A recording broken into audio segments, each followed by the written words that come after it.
अस्सलाम वालेकुम। आज इन्वेस्ट आइडिया डोनेट स्किल के लिए दोस्तों ने कहा है कि आईएमएफ के साथ पाकिस्तान का एक जो लोन से पहले कर्ज से पहले एक डायलॉग होता है वो कल रात मुकम्मल हो गया। और हमारे वजीर ख़जाना जो नए आए हैं औरंगजेब साहब, उन्होंने कहा है कि पाकिस्तान को दूसरों से मांगने से पहले अपने हालात को ठीक करना होगा। और फिर हमें दोस्तों से भी कर्ज नहीं मांगना, बल्कि उन्हें कहना है कि आएँ और यहाँ आके इन्वेस्टमेंट करें और यहाँ ये अपॉर्चुनिटीज़ हैं, आप भी बेनिफिशियरी हो, हमारे इलाके को भी बेनिफिट दें।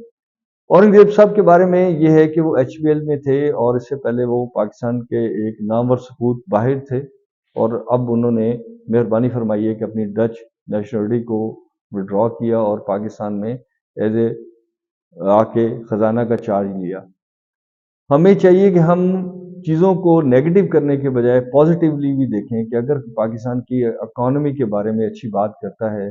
और वो बात जो है हमें मेहनत की तरफ लेके जाती है, हमें क्रेडिबिलिटी की तरफ लेके जाती है, हमें डायरेक्ट इन्वेस्टमेंट जो बी टू बी बिजनेस में आती है उसकी तरफ लेके जाती है, तो हमें अप्रिशिएट करना चाहिए।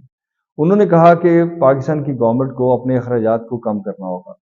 वो अखराजात इसलिए हमारे बढ़ गए कि हम नेशनलाइज इकॉनमी में हैं, हमारी हर अथॉरिटी एक सुपरवाइजरिंग रोल में है, उसकी विल और मर्जी से लोग कारोबार कर सकते हैं या नहीं कर सकते हैं। वो हमारे बहुत सारे इलाकों में इन्वेस्टमेंट ऐसी हुई है जिसके बदले में अगर हम चाहते तो पूरे पंजाब को, पूरे पाकिस्तान को हम रोड नेटवर्क से जोड़ सकते थे। अभी आप देखें कि कल ही की बात है कि हमारे एक दोस्त ने बताया कि एक डबल कैबिन जो असिस्टेंट कमिश्नर साहब हैं वो उसमें से गुजर के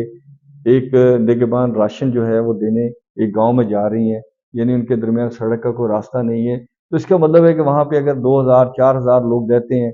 तो उनके लिए ट्रांसपोर्ट होना, उनके लिए सुबह काम पे आना, शाम को काम से वापस जाना, और इस तरह के सैकड़ों इलाके पाकिस्तान में हैं जिसमें हमें तवज्जो की जरूरत है कि पाकिस्तान का हर फर्द जो है वो इस मुल्क के मिल्लत का सितारा बने और इस मुल्क का सितारा बने। हम नहीं जानते कि उनमें से कौन अच्छा डॉक्टर बन सकता है, कौन अच्छा साइंसदान बन सकता है, कौन अच्छा इंजीनियर बन सकता है और कौन अच्छा ह्यूमन बन सकता है जो आर्ट और कल्चर के लिए भी काम करे।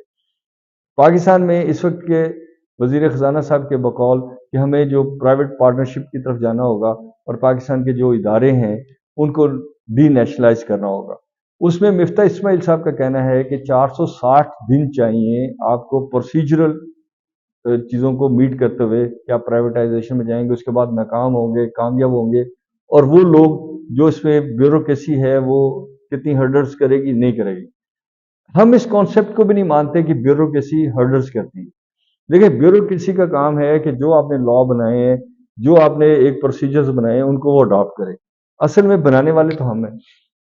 स्टेक होल्डर से अगर मुशावरत के साथ बनाया जाए, उसकी वर्केबल चीज़ों के साथ बनाया जाए तो वो आसानी होती है। इसी तरह आईएमएफ ने कहा कि हम नए लोगों पे टैक्स लगाना चाहते हैं, जो ऑलरेडी टैक्स सिस्टम में है उनको हम आसानी देना चाहते हैं, और हम बंदे हायर करने के बजाय हम डिजिटलाइजेशन की तरफ जाना चाहते हैं। तो यहाँ ये बात फिर मद्देनजर रहनी चाहिए कि अगर हम रिटेल का टैक्स नहीं लगाएंगे और इंडस्ट्री को कहेंगे कि आप इस सारी चीज़ों को मैनेज करें और आप ही एडवांस टैक्स हमें कटवा दें, तो इंडस्ट्री के अंदर पहले जान नहीं है और इंडस्ट्री के बुरे हालात हैं। बिजली महंगी कर दी, गैस महंगी कर दी, और देखें, आप सब्सिडी ना करें लेकिन आप महंगी तेल को क्यों खरीदते हैं, आप महंगी गैस क्यों खरीदते हैं, आप प्राइवेट कंपनियों को क्यों नहीं खरीदने देते। और यहाँ एक अच्छी बात वजीर खजाना साहब ने ये कही है कि हम जो पावर सप्लाई कंपनीज हैं उनको सूबों को नहीं दे रहे, बल्कि हम उन्हें कॉम्पिटिटिवली मार्केट में सेल आउट करना चाहते हैं,